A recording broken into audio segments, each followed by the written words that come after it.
Good morning, ladies and gentlemen. In fact, actually, it's near the afternoon. Um, but welcome to Fighting 485, episode 14, where we go over the document, problem number 15. So, a quick little story about Couch Potato Brand Snack Foods. A bit of a turbulent day yesterday as we were threatened with legal action over this logo that you see here on the screen. Fortunately, cooler heads prevailed. I stepped in.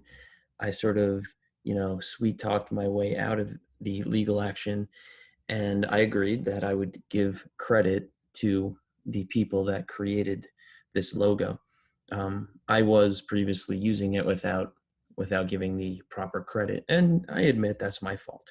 So thank you to Kevin C. and Sean K. For creating this wonderful, wonderful logo for Couch Potato Brand Snack Food and Beverages. Okay, now that all the legal trouble is out of the way, let's move on. By the way, this would have been the second lawsuit in basically as many weeks, or maybe within the month, for Couch Potato Brand. So I'm very happy we could avoid that drama. All right, so here we go. This question has a ton of reading comprehension, and the answers are not very quantifiable. So you really do need to know your stuff. You need to know your vocabulary for answering these types of questions. And to be quite honest, I would not be surprised if we see something like this on this year's exam, considering they did drop hints that there wouldn't be like much need for a calculator. So I wouldn't be surprised if some aspect at least asked you to describe the things that you're asked to describe in this problem. Anyway, so we have a situation we're on a college university, and the administrator is interested in the opinion of the appearance of the buildings and grounds of this university. So part A says, because of financial constraints, the administrator wants to use a convenience sample. As we know from class, that convenience samples typically lead to bias. And so that's what this question is kind of alluding to. It's basically saying explain why this might be a bad idea. So the convenience sample consists of the first 500 students that will enter a football stadium, okay? And the question says, why might such a sampling method be biased in producing an estimate of the proportion of students who are satisfied with the appearance of buildings and grounds? So you need to come up with a way to show why this might be biased. And you have to be specific. So I said that this convenience sample might be biased because it's possible that the first 500 students entering the game have high school spirit.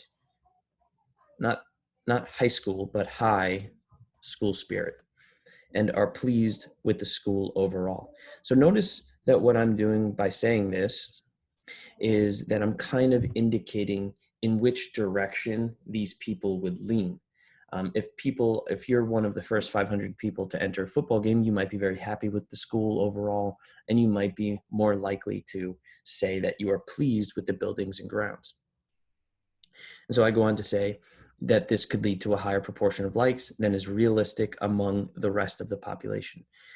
And one of the keys here in this problem is that you're relating this sample to the rest of the population, right? So it's sort of indicating that this sample will not be a representative sample of the population. And if we go ahead and look at the scoring guidelines, they actually grade this in 3 parts. Part 1 says that you, the student, provides a reasonable explanation for why the sample might not be representative of the population. And so what I said was something about the first 500 students being happy about the appearance. Mentions a link between the non-representative nature of convenience sample and the variable of interest. Again, that's sort of what I did when I mentioned that the school wait, where did when I mentioned that this could lead to a higher proportion of likes than is realistic among the rest of the population, and indicates a plausible direction for bias in the estimator. So I mentioned that this could lead to a higher proportion of likes. If you said that this could somehow lead to a low proportion of likes, I'm sure that would be fine as long as you have a reasonable explanation as to why you think it might actually lead to a lower proportion of likes. All right, so as long as you have those three aspects, you'd be good to go. All right, sorry, I just have to pause the video for one moment. And we're back. So part B. Because of the large number of students at the university, the second method the administrator is considering consists of using a computer with a random number generator to select a simple random sample of 500 students from a list of 70,000 student names. Describe how to implement this method. Okay. So basically, we are sort of like describing a simulation. First thing we're going to do is label each student with a unique integer. This is always going to be the first thing you do. Whatever you're selecting from, label each individual unit within it with a unique number, a unique integer. It doesn't matter what order, but each individual unit is defined by its own unique integer number. Okay. Then the random number generator is going to generate 500 random and unique integers. One important step here is that you relate the numbers that you choose to the students, right? So you're adding context by doing this.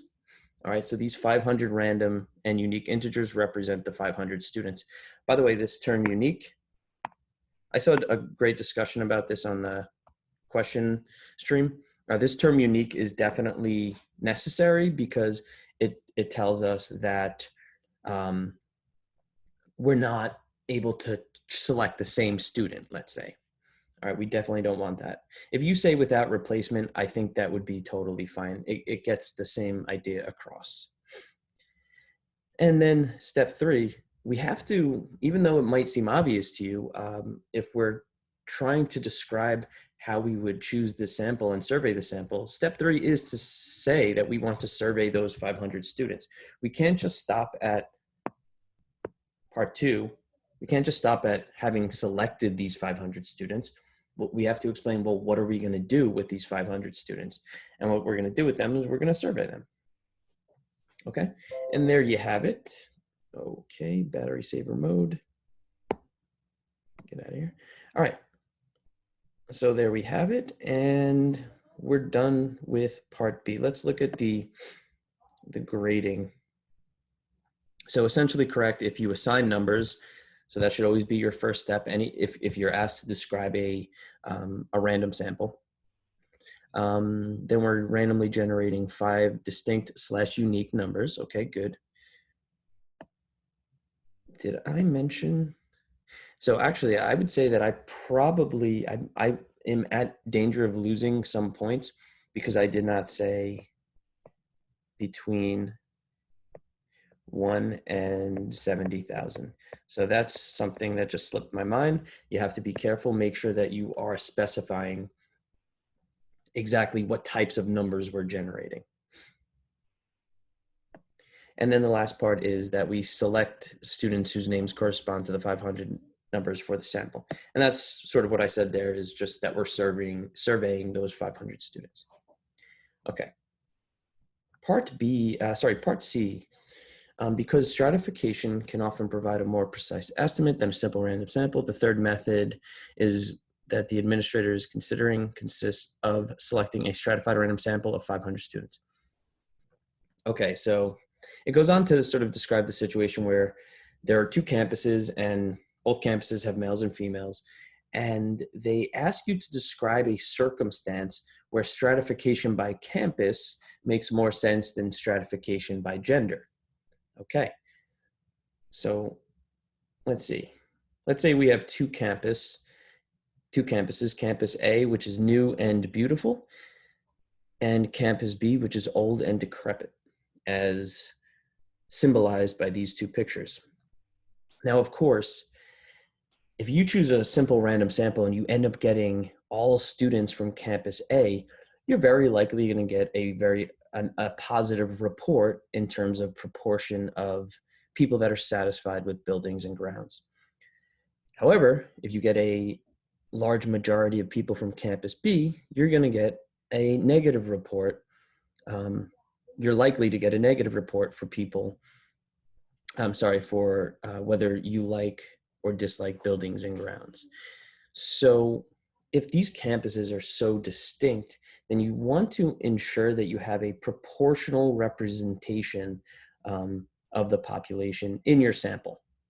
So I go on to say that stratifying by campus would make sense if there was a large difference in the appearance of the two campuses, leading to consistent positive responses by students in one campus and consistent negative responses by students in the other campus. If we're okay, so that's the situation in which stratifying by campus would make sense, but I haven't yet commented on why this would make more sense than stratifying by gender. So I do have to answer the question by somehow relating this situation to gender differences.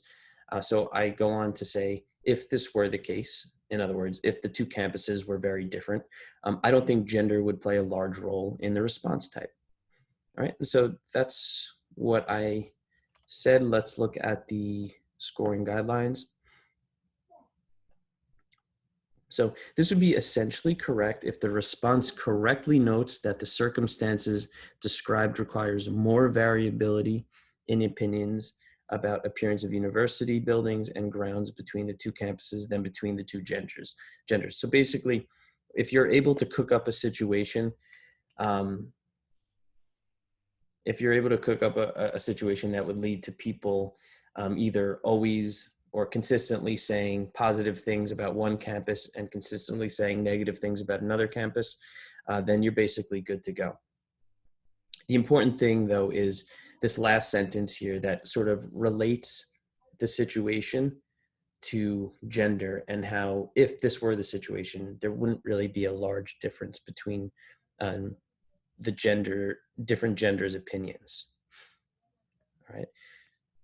So the key is that you do have to answer the question that's being posed. So like this question says, under what circumstances would stratification by campus provide a more precise estimate, blah, blah, blah, than stratification by gender? So you do have to bring up the gender idea. All right, ladies and gentlemen, I hope this helped. I hope this made sense. Of course, if you have any questions, check out the question stream. There are a lot of great responses, or feel free to email me or drop by SGI, anything like that. All right, I'll see you later with another video. Bye.